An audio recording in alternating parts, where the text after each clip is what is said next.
Abdesi.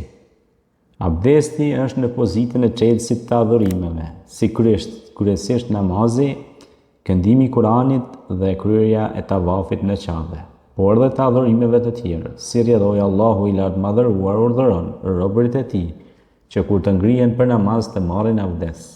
Edhe pejgamberi alayhis salam ka bërë të ditur se për sa kohë nuk merret abdes në formën që urdhëron Allahu, namazi nuk do të plotësohet. I dërguari i Allahut urdhëron: çelësi i namazit është pastërtia, fillimi i namazit është të këndosh tekbir, ndërsa përfundimi është të japësh selam. Ndërsa ka shprehur në këtë mënyrë faktin se pa u pastruar, pra pa marrë abdes, asnjë namaz nuk do të pranohet. Kur dikujt për jush t'i prishet abdesi, pa marrë përsëri abdes, Allahu nuk e pranon namazin që do të falë ai. Në këtë mënyrë pejgamberi ynë i dashur ka bërë të ditur se namazet e falura me përulje mund të arrihen vetëm me një abdes të marrë në formë të plotë.